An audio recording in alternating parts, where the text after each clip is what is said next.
भारत के पहले प्रधानमंत्री जवाहरलाल नेहरू, एक ऐसा नाम, एक ऐसी शख्सियत जिनकी विरासत पर आज भी जबरदस्त बहस होती है। क्या वो मॉडर्न इंडिया के आर्किटेक्ट थे या फिर उनकी नीतियों ने देश को कई दशक पीछे धकेल दिया? तो आज हम इसी बहस की गहराई में उतरेंगे, नेहरू की विरासत की एक तरह से बैलेंस शीट तैयार करेंगे, उनके काम के फायदे और नुकसान दोनों का हिसाब लगाएंगे। तो चलिए सबसे पहले सिक्के का एक पहलू देखते हैं। वो सारी दलीलें जो नेहरू को दुनिया के सबसे बड़े लोकतंत्र का एक दूरदर्शी संस्थापक मानती हैं। देखिए, बहुत से लोग ये मानते हैं कि बंटवारे के बाद जब देश बहुत नाजुक हालत में था, तब नेहरू का नेतृत्व एक तरह से स्थिरता की गारंटी बना। और ये सिर्फ एक राय नहीं है।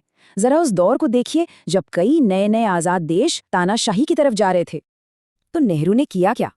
उन्होंने आधुनिक भारत की नींव रखी, और वो भी कई मजबूत पिलर्स पर। एक तरफ पार्लियामेंट्री डेमोक्रेसी की स्थापना की, तो दूसरी तरफ साइंटिफिक टेम्पर यानी वैज्ञानिक सोच को बढ़ावा दिया। इसी सोच का नतीजा थे आईआईटीज और एटॉमिक एनर्जी कमीशन जैसे संस्थान। साथ ही उन्होंने एक भारी औद्योगिक बेस बनाया और विदेश नीति में गुटनिरपेक्षता का रास्ता चुना। मतलब हम किसी सुपर पावर के कैंप में नहीं जाएंगे, अपनी स्वतंत्र आवाज रखेंगे। उनका विजन कितना बड़ा था, ये उनके इस एक मशहूर कोट से पता चलता है। बांध आधुनिक भारत के मंदिर हैं। सोचिए, वो एक ऐसे देश को इंडस्ट्री से लैस करने का सपना देख रहे थे जिसे विरासत में लगभग 0 इंडस्ट्रियल बेस मिला था। और ये सिर्फ बातें या सपने नहीं थे, आंकड़े भी यही कहानियां कहते हैं। नेहरू के दौर में भारत ने उस ठहरी हुई इकोनॉमी से एक जबरदस्त छलांग लगाई। अंग्रेजों के राज में जो ग्रोथ रेट करीब 1% पर अटकी हुई थी, वो बढ़कर लगभग 3.9% हो गई। तो ये तो हुई एक साइड की कहानी। अब सिक्के का दूसरा पहलू भी देखना जरूरी है। चलिए अब उन तर्कों पर नजर डालते हैं जो नेहरू की नीतियों और उनके नेतृत्व पर गंभीर सवाल खड़े करते हैं।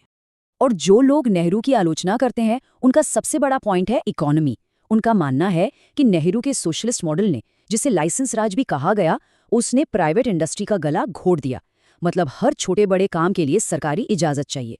इसने बिजनेस करना, नए आइडियाज लाना बहुत मुश्किल बना दिया और देश को अपनी पूरी क्षमता तक पहुंचने से रोक दिया। लेकिन अगर नेहरू की किसी एक विफलता पर लगभग सब लोग सहमत हैं, तो वो है 1962 का चीन भारत युद्ध। हिंदी चीनी भाई भाई का वो आदर्शवादी नारा एक बहुत ही कड़वी और अपमानजनक हार में बदल गया। तो सवाल ये है कि ये नौबत आई कैसे? देखिए, कहानी 1959 में शुरू हुई जब भारत ने दलाई लामा को शरण दी। इससे चीन के साथ तनाव बढ़ गया। फिर भारत की फॉरवर्ड पॉलिसी ने हालात और बिगाड़ दिए और आखिरकार 20 अक्टूबर 1962 को चीन ने हमला कर दिया। नतीजा भारत के लिए एक शर्मनाक हार। पॉलिसी का असर सिर्फ नक्शों और आंकड़ों पर नहीं, लोगों की जिंदगी पर पड़ता है। और ये कोट ये बंगाली शरणार्थियों को उस गहरे दर्द और गुस्से को दिखाता है जिन्हें ये महसूस हुआ कि उनकी अपनी ही सरकार ने उन्हें अकेला छोड़ दिया है। और आलोचनाओं की लिस्ट काफी लंबी है। लाइसेंस राज से लेकर कश्मीर मुद्दे को यूएन में ले जाने तक, और केरल में एक चुनी हुई सरकार को बर्खास्त करने जैसे फैसले, ये सब आज भी उनकी विरासत पर सवाल उठाते हैं। ये नंबर देखिए, 15%। आज़ादी के वक्त भारत में सिर्फ इतने ही लोग पढ़े लिखे थे। तो आलोचक कहते हैं कि एक तरफ आईआईटीज जैसे बड़े बड़े संस्थान बनाए जा रहे थे और दूसरी तरफ देश की ज्यादातर आबादी अनपढ़ थी। इस फोकस के फर्क ने एक 2 ट्रैक डेमोक्रेसी बना दी, जिसने अवसरों की एक गहरी खाई पैदा की जो शायद आज भी भरी नहीं है। तो एक तरफ हैं वो जो उन्हें निर्माता मानते हैं, दूसरी तरफ वो जो उन्हें विफल मानते हैं। तो इन दो बिल्कुल अलग अलग तस्वीरों को एक साथ कैसे देखें? सच क्या है? जैसा कि शुरू में कहा था, सच शायद कहीं बीच में है। देखिए, आज के दौर से उनकी सोशलिस्ट नीतियों को देखना और उनकी आलोचना करना आसान है, लेकिन हमें उस वक्त को भी समझना होगा। 1950 के दशक में साउथ कोरिया जैसे कई नए देश सरकार के कंट्रोल वाली इकोनॉमी का ही मॉडल अपना रहे थे। ये उस वक्त का ग्लोबल ट्रेंड था। अच्छा, एक और बड़ा इल्जाम है वंशवाद का। लेकिन क्या सच में नेहरू ने इंदिरा गांधी को अपना वारिस बनाया था? फैक्ट्स कुछ और ही कहते हैं। नेहरू के बाद लाल बहादुर शास्त्री प्रधानमंत्री बने थे।